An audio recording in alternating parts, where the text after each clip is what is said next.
इडुवेरिया GK study में आप लोगों का स्वागत है। और मैं जो स्टडी करवा रहा हूँ ये बहुत इम्पोर्टेंट क्वेश्चन है, कहीं न कहीं हर एग्ज़ामों में पूछे जा चुके हैं। तो आप लोग से रिक्वेस्ट है, यदि वीडियो अच्छा लगे तो लाइक करिएगा और चैनल को सब्सक्राइब करिएगा, बेल आइकन को दबाना नहीं भूलिएगा। भारतीय राष्ट्रीय आंदोलन के 1885 से 1905 की अवधि को कहा जाता है उदारवादी चरण। क्या कहा जाता है? उदारवादी चरण। भारतीय इतिहास में वर्ष 1885 ईस्वी प्रसिद्ध है भारतीय राष्ट्रीय कांग्रेस की स्थापना के कारण। भारतीय इतिहास में वर्ष 1885 ईस्वी प्रसिद्ध है भारतीय राष्ट्रीय कांग्रेस की स्थापना के कारण। यानी इससे डबल क्वेश्चन कंप्लीट हो रहे हैं कि भारतीय राष्ट्रीय कांग्रेस का स्थापना कब हुआ था? 1885 ईस्वी में हुआ था।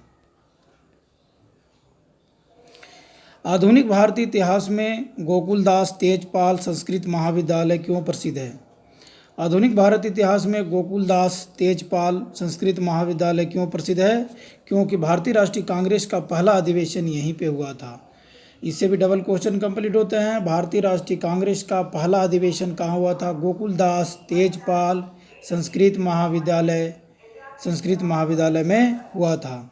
1885 से 1905 के काल के भारतीय राष्ट्रीय आंदोलन में उदारवादी नेताओं का प्रभुत्व था। उनके आंदोलन का मुख्य ढंग क्या था? संवैधानिक आंदोलन। प्रतिगामी राष्ट्रवाद नहीं, सैद्धांतिक प्रजातंत्रीकरण नहीं, इनमें से कोई नहीं। संवैधानिक आंदोलन।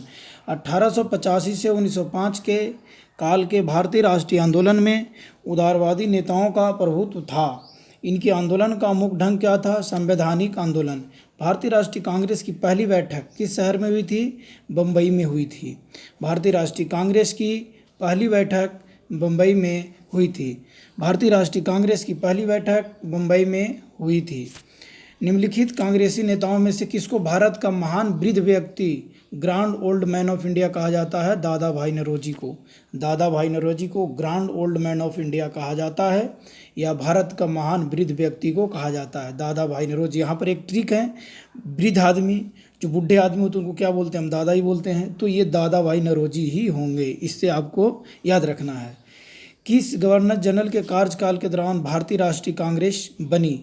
किस गवर्नर जनरल के कार्यकाल के दौरान भारतीय राष्ट्रीय कांग्रेस बनी थी? लॉर्ड डफरिन के टाइम में।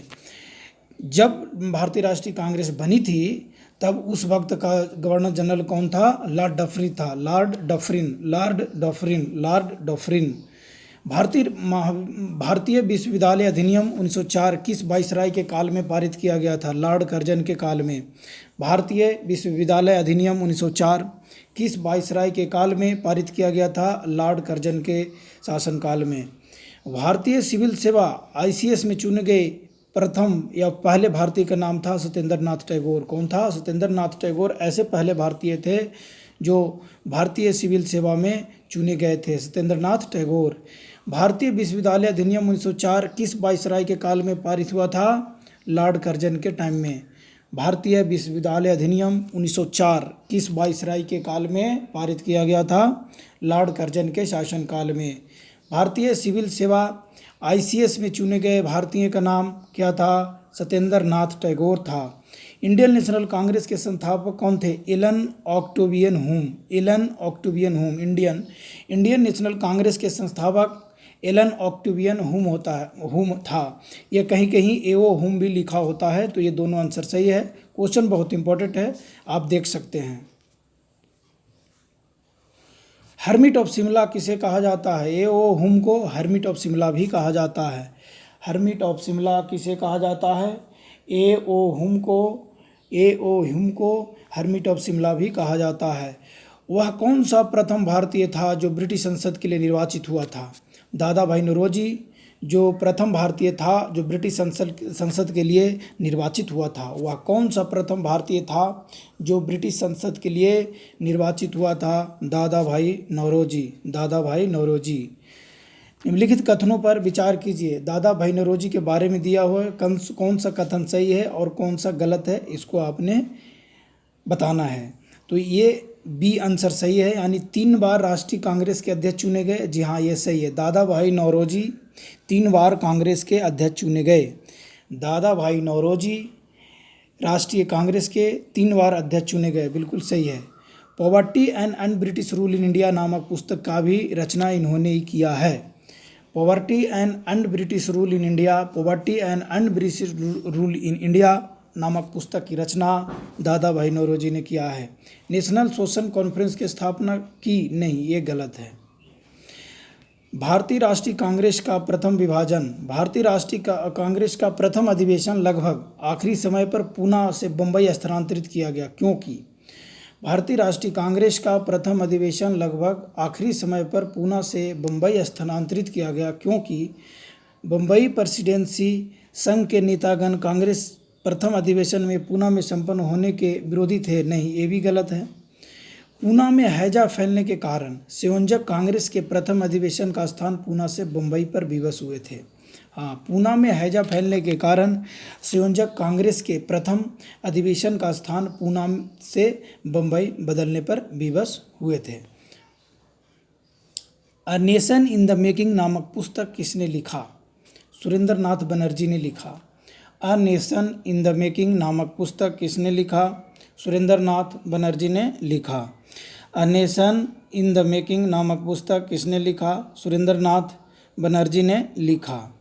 19वीं सदी की अंतिम चतुर्थांश में वह कौन सा तत्व था जिसने भारत में एक समान राष्ट्रीय दृष्टिकोण के उत्थान में एक महत्वपूर्ण भूमिका निभाई? उपयुक्त सभी। देश का प्रशासनिक एवं आर्थिक एकीकरण, सही है। पाश्चात्य विचार एवं शिक्षा, ये भी सही है। प्रेस एवं साहित्य की भूमिका एवं भारतीय अतीत का पुनर्न्वेषण, ये भी सही है। क्वेश्चन को एक बार फिर रिपीट करूँगा क्योंकि बड़ा है। 19वीं सदी के अंतिम चतुर्थांश में वह कौन सा तत्व था जिसने भारत में एक समान राष्ट्रीय दृष्टिकोण के उत्थान में महत्वपूर्ण भूमिका निभाई? देश का प्रशासनिक एवं आर्थिक एकीकरण, पाश्चात्य विचार एवं शिक्षा, प्रेस एवं साहित्य की भूमिका, भारतीय अतीत का पुनर्न्वेषण किया। यह उपयुक्त सभी था जो बहुत इम्पोर्टेंट भूमिका निभाई। 1885 ईस्वी में भारतीय राष्ट्रीय कांग्रेस की स्थापना पीछे कुछ तात्कालिक कारण थे, निम्नलिखित में से कौन सा कारण उसमें शामिल नहीं था? 1885 में भारतीय राष्ट्रीय कांग्रेस की स्थापना का कुछ तात्कालिक कारण थे, निम्न में से कौन सा वो कारण नहीं था? 1878 का सशस्त्र अधिनियम या फिर भारतीय भाषा प्रेस अधिनियम, ये सही है। 1870 से 80 का द्वितीय आंग्ल अफगान युद्ध, ये नहीं था, ये नहीं था, ये नहीं था। ये देखिए, एक बार मैं आपको बता रहा हूँ। 1885 ईस्वी में भारतीय राष्ट्रीय कांग्रेस की स्थापना, 1885 ईस्वी में भारतीय राष्ट्रीय कांग्रेस की स्थापना के पीछे कुछ तात्कालिक कारण थे, निम्नलिखित में से कौन सा कारण उनमें शामिल नहीं था? 1777 ईस्वी में आयोजित शाही दरबार जब संपूर्ण भारत अकाल के चपेट में आया था, ये शामिल नहीं था, ये शामिल नहीं था, ये शामिल नहीं था, ये शामिल नहीं था। 17 में डी का 1800 ईस्वी का इलबर्ट विधेयक विवाद, इलबर्ट विधेयक विवाद, ये क्वेश्चन गलत हो गया है, इसको मैं एक बार फिर से रिपीट करना चाहता हूँ। 1885 ईस्वी में भारतीय राष्ट्रीय कांग्रेस की स्थापना के पीछे कुछ तात्कालिक कारण था, निम्नलिखित में से कौन सा कारण उसमें शामिल नहीं था? 1883 ईस्वी का इलबर्ट विधेयक विवाद शामिल नहीं था, इलबर्ट विधेयक विवाद शामिल नहीं था, बाकी सब शामिल था। 1878 का सशस्त्र अधिनियम और भारतीय भाषा प्रेस अधिनियम, 1870 से 80 का द्वितीय आंग्ल अफगान युद्ध, 1877 ईस्वी में दिल्ली में आयोजित शाही दरबार जब संपूर्ण भारत अकाल के चपेट में था, 1883 ईस्वी का इलबर्ट विधेयक विवाद जो था, यही कारण जो नहीं था भारतीय राष्ट्रीय कांग्रेस का 1885 में स्थापना के कारण। किस ब्रिटिश वाइसराय ने 1880 के दशक के प्रारंभ में विदेशी शासन के विरुद्ध भारतीय असंतोष को बढ़ाने में महत्वपूर्ण भूमिका निभाई थी? लिट्टन। किस ब्रिटिश वायसराय ने 1880 के दशक के प्रारंभ में विदेशी शासन के विरुद्ध भारतीय असंतोष को बढ़ाने में महत्वपूर्ण भूमिका निभाई थी? लिटन ने। लिटन द्वारा प्रस्तावित वैधानिक जनपद सेवा SC/SC स्टैच्यूटरी सिविल सर्विसेज के तहत परीक्षा की आयु 21 वर्ष से घटाकर 19 वर्ष कर दी गई थी। कब लागू किया गया था? 1878 में किया गया था। 1878 में लागू किया गया था। इल्बर्ट बिल विवाद किस वायसराय के काल में उभरा था? लॉर्ड रिपन के टाइम में। भारतीय संघ एसोसिएशन के संस्थापक कौन थे? भारतीय संघ इंडियन एसोसिएशन के संस्थापक कौन थे? सुरेंद्र नाथ बनर्जी नहीं, सॉरी ये गलत है। भारतीय संघ के संस्थापक कौन थे? भारतीय संघ के संस्थापक थे A.O. हुम। भारतीय संघ के संस्थापक कौन थे? सुरेंद्र नाथ बनर्जी थे। भारतीय संघ के संस्थापक कौन थे? सुरेंद्र नाथ बनर्जी थे। भारतीय संघ के संस्थापक कौन थे? सुरेंद्र नाथ बनर्जी थे। भारतीय संघ के संस्थापक सुरेंद्र नाथ बनर्जी थे। भारतीय संघ के संस्थापक सुरेंद्र नाथ बनर्जी थे। भारतीय राष्ट्रीय कांग्रेस की अध्यक्षता किसने की? भारतीय राष्ट्रीय कांग्रेस की अध्यक्षता किसने की? भारतीय राष्ट्रीय कांग्रेस की अध्यक्षता किसने की? दादा भाई नौरोजी ने की। भारतीय राष्ट्रीय कांग्रेस की अध्यक्षता किसने की? दादा भाई नौरोजी ने की। भारतीय राष्ट्रीय कांग्रेस में निम्न में से किसको नरमदलीय नेता के तौर पर नहीं जाना जाता है? बाल गंगाधर तिलक को नरमदलीय नेता के तौर पर नहीं जाना जाता है। बाकी MG रनाड़े नरमदलीय से हैं, दादा भाई नौरोजी नरमदलीय से हैं, गोपाल कृष्ण गोखले भी नरमदलीय से हैं। बाल गंगाधर तिलक को नरमदलीय नेता के रूप में नहीं जाना जाता है। भारतीय राष्ट्रीय कांग्रेस की स्थापना कब हुआ था? 1885 ईस्वी में हुआ था। भारतीय राष्ट्रीय कांग्रेस की स्थापना 1885 ईस्वी में हुआ था।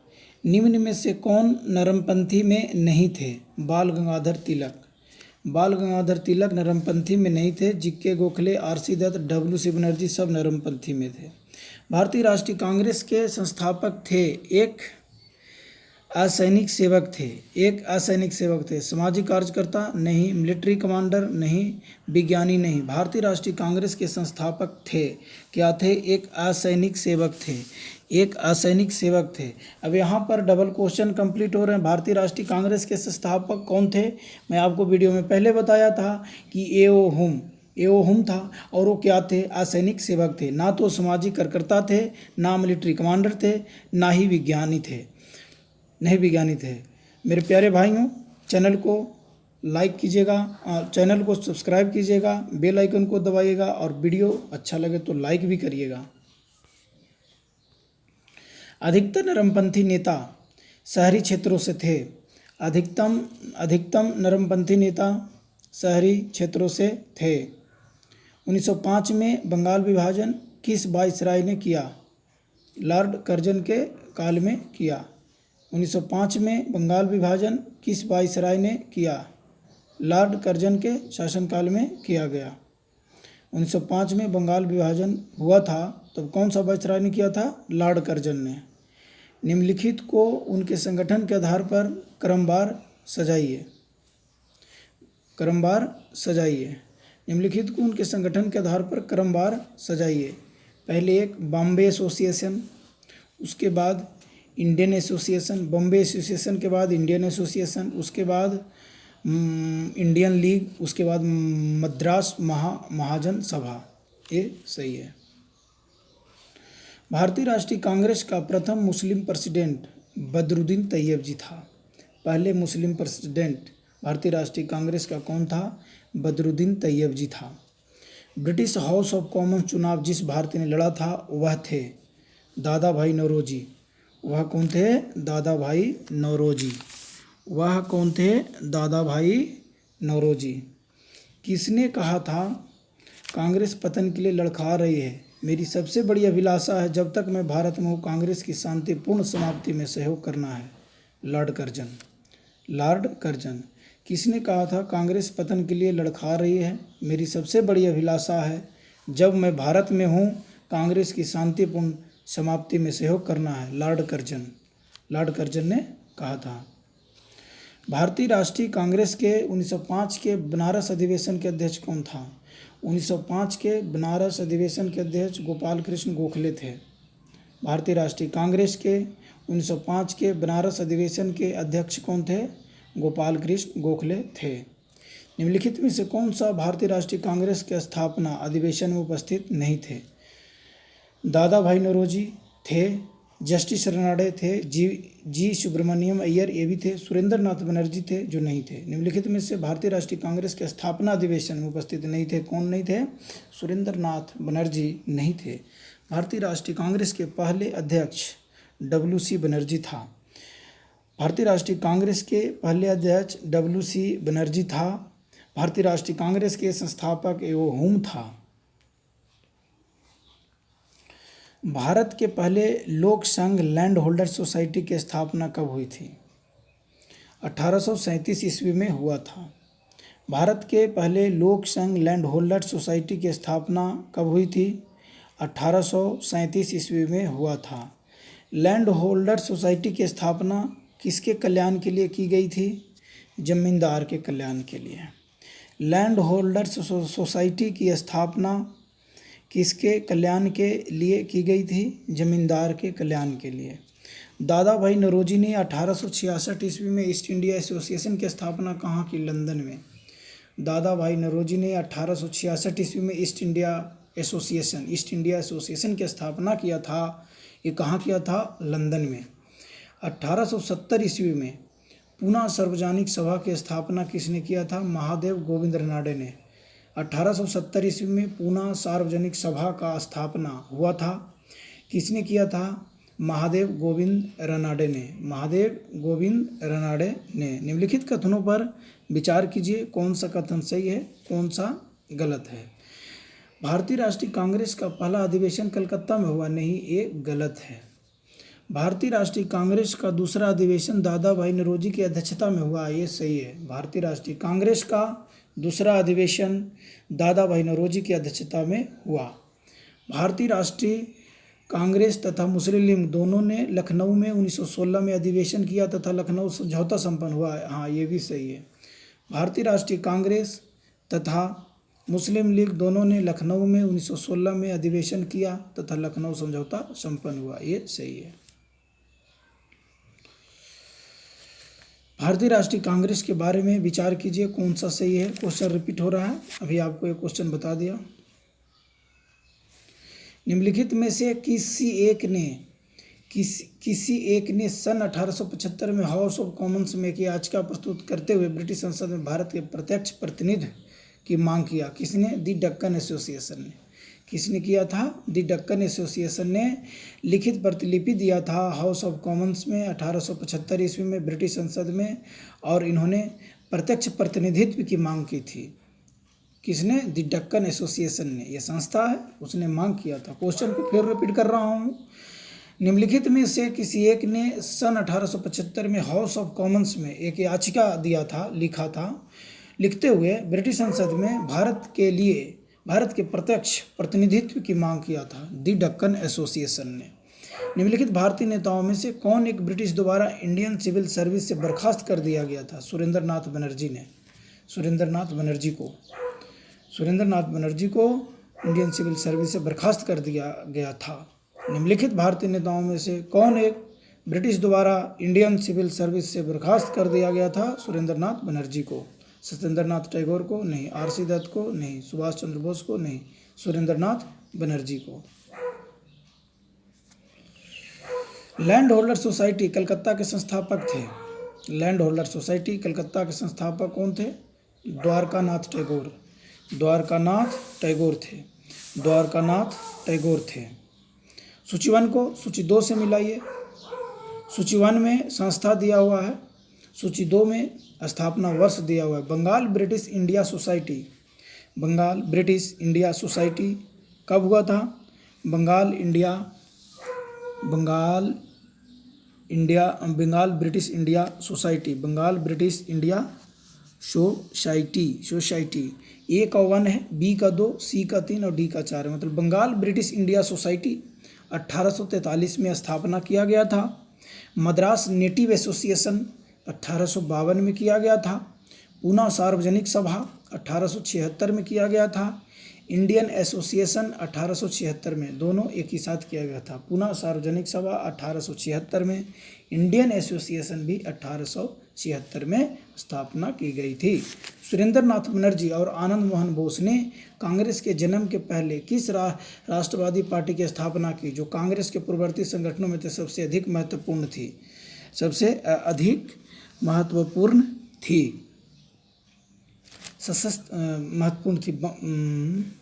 सशस्त्र अधिनियम इंडियन एसोसिएशन। क्वेश्चन को एक बार फिर रिपीट कर रहा हूँ। सुरेंद्र नाथ बनर्जी और आनंद मोहन बोस ने कांग्रेस के जन्म के पहले किस राष्ट्रवादी पार्टी की स्थापना की, जो कांग्रेस के पूर्ववर्ती संगठनों में सबसे अधिक महत्वपूर्ण थी? इंडियन एसोसिएशन सबसे अधिक महत्वपूर्ण थी। इंडियन एसोसिएशन ने किस मुद्दे पर सर्वप्रथम आंदोलन शुरू किया? भारतीय प्रशासनिक सेवा के नियम में सुधार, परीक्षा में बैठने की अधिकतम उम्र बढ़ाने के लिए। इंडियन एसोसिएशन ने किस मुद्दे पर सर्वप्रथम आंदोलन शुरू किया? भारतीय प्रशासनिक सेवा के नियम में सुधार और परीक्षा में बैठने की अधिकतम उम्र बढ़ाने के लिए। इंडियन एसोसिएशन द्वारा कलकत्ता में आयोजित अखिल भारतीय राष्ट्रीय सम्मेलन कब हुआ? इंडियन एसोसिएशन द्वारा आयोजित अखिल भारतीय राष्ट्रीय सम्मेलन कब हुआ? 1883 ईस्वी में हुआ। इंडियन एसोसिएशन द्वारा कलकत्ता में आयोजित अखिल भारतीय राष्ट्रीय सम्मेलन कब हुआ? 1883 ईस्वी में हुआ था। भारतीय राष्ट्रीय कांग्रेस के साथ इंडियन एसोसिएशन का विलय ये कब हुआ था? 1886 में हुआ था। भारतीय राष्ट्रीय कांग्रेस के साथ इंडियन एसोसिएशन का विलय दोनों में मिक्स हो गया था। कब हुआ था? 1886 ईस्वी में हुआ था। 1886 ईस्वी में हुआ था। सूचीवन में पुस्तक है और उसके लेखक हैं, मिलाना है। History of Indian national Congress किसने लिखा था? पटाभी सीतारमैया में। पटाभी सीतारमैया ने history of Indian national Congress का लिखा था। House India for freedom Annie Besant ने लिखा था। इंडिया टुडे आरपी दत्त ने लिखा था। 1857 एशियन सेन ने लिखा था। भारतीय राष्ट्रीय कांग्रेस के प्रथम सत्र की बैठक में कितने प्रतिनिधियों ने भाग लिए थे? 72। भारतीय राष्ट्रीय कांग्रेस के प्रथम सन की बैठक में कितने प्रतिनिधियों ने भाग लिया था? 72 प्रतिनिधियों ने भाग लिया था, 72। निम्नलिखित में से किसने भारतीय राष्ट्रीय कांग्रेस की अध्यक्षता 2 बार की? जॉर्ज यूले नहीं, कादम्बिनी गांगुली नहीं, इनमें से कोई नहीं। वेडरवर्न जो था कांग्रेस की अध्यक्षता 2 बार किया था। भारतीय राष्ट्रीय कांग्रेस की अध्यक्षता 2 बार किया था। किसने कहा ब्रिटिश शासन एक अस्थायी, बढ़ता हुआ तथा लगातार बढ़ता हुआ विदेशी आक्रमण है, जो धीरे धीरे इससे ही मगर पूरी तरह देश को नष्ट कर रहा है? दादा भाई नौरोजी ने कहा था। किसने कहा था? दादा भाई नौरोजी ने कहा था। दादा भाई नौरोजी ने बोला था। किसने कहा था? ब्रिटिश शासन एक अस्थायी, बढ़ता हुआ तथा लगातार बढ़ता हुआ विदेशी आक्रमण है, जो धीरे धीरे ही सही मगर पूरी तरह देश को नष्ट कर देगा। दादा भाई नौरोजी ने बोला था। निम्नलिखित में से किससे एक सार्वजनिक भाषण में राष्ट्रीय कांग्रेस पर हमला किया तथा उसे जनता के एक बहुत सूक्ष्म भाग, माइक्रोस्कोपिक माइनॉरिटी प्रतिनिधित्व बताकर उसकी हंसी उड़ाई? डफरिन ने। किसने एक सार्वजनिक भाषण में राष्ट्रीय कांग्रेस पर हमला किया तथा उसे जनता के एक बहुत सूक्ष्म भाग के रूप में बता करके उसकी मजाक उड़ाया? डफरिन ने बोला था। किसने कहा था मुझे खुशी है कि कांग्रेस बार नीचे की ओर जा रही है, क्योंकि वह राजद्रोही संस्था है और इसके नेता संदिग्ध चरित्र के लोग हैं? किसने कहा था? एल्गिन टू ने कहा था। एल्गिन टू ने क्या कहा था? उसने यह कहा था कि कांग्रेस एक राजद्रोही संस्था है और इसके नेता संदिग्ध चरित्र के लोग हैं, ये बार नीचे जा रहा है, इसने बोला था। निम्नलिखित में से कौन कांग्रेस के विरोधी थे? 1, 2, 3, 4। निम्नलिखित में से कौन कांग्रेस के विरोधी थे? सारे कांग्रेस के विरोधी थे। सैयद अहमद खां, हैदराबाद के नवाब, बनारस के राजा शिव प्रसाद, दिनसा मानकजी पेटिट, ये सारे कांग्रेस के विरोधी थे। निम्नलिखित में से कौन कांग्रेस के विरोधी थे? सैयद अहमद खां भी विरोधी थे। हैदराबाद के नवाब भी विरोधी थे, बनारस के राजा शिव प्रसाद भी विरोधी थे, दिनसा मानकजी पेटिट ये भी विरोधी थे। उदारवादी की कार्यपद्धति के साधन थे प्रार्थना, याचना व विरोध। उदारवादी की कार्यपद्धति के क्या साधन था? उदारवादी नेताओं की कार्यपद्धति के साधन क्या थे? प्रार्थना, याचना व विरोध ये था। उदारवादी की कार्यपद्धति को किसने भिखमंगी राजनीति की संज्ञा दी? किसने दी? उग्रवादियों ने भिखमंगी राजनीति की संज्ञा दिया। उदारवादी की कार्यपद्धति को किसने भिखमंगी राजनीति की संज्ञा दी? उग्रवादियों ने। क्यों दिया? क्योंकि वो पहले उसे प्रार्थना करते थे, उसकी याचना करते थे, फिर बाद में उसका नहीं मानने से विरोध करते थे, इसलिए उग्रवादियों ने उसे भिखमंगी राजनीति कहा, पॉलिटिकल मेंडिकेंसी कहा। ब्रिटिश साम्राज्य के अंतर्गत स्वशासन की मांग सबसे पहले किसने और कब की? स्वशासन की मांग सबसे पहले किसने और कब की? दादा भाई नौरोजी ने 1904 ईस्वी में किया। ब्रिटिश साम्राज्य के अंतर्गत स्वशासन की मांग सबसे पहले किसने और कब की? दादा भाई नौरोजी ने 1904 ईस्वी में किया। स्वशासन की मांग दादा भाई नौरोजी ने 1904 ईस्वी में किया।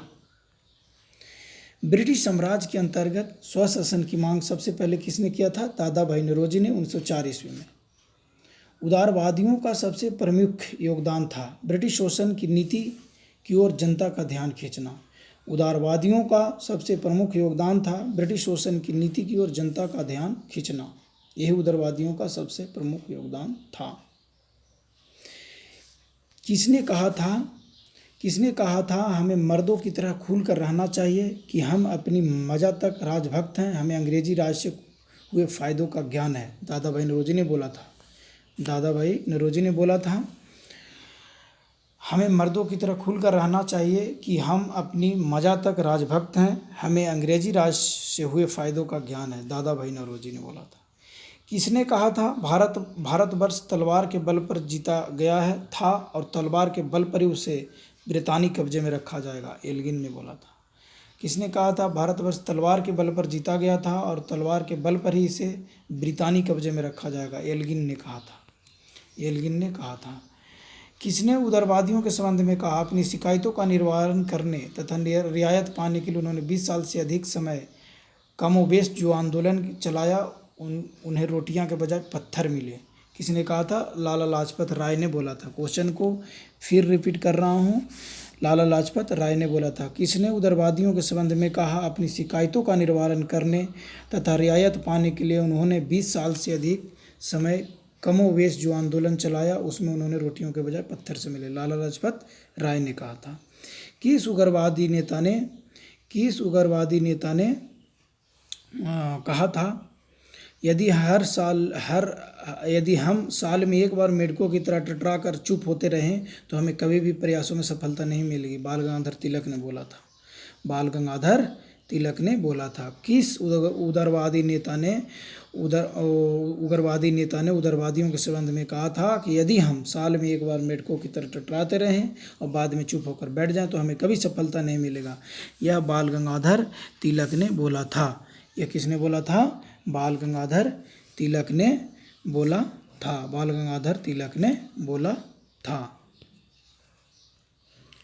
किस उग्रवादी नेता ने उग्रवादियों के संबंध में कहा था यदि हम हर साल एक मेढकों की तरह टटरा कर चुप होते रहें तो हमें कभी सफलता नहीं मिलेगा? बाल गंगाधर तिलक।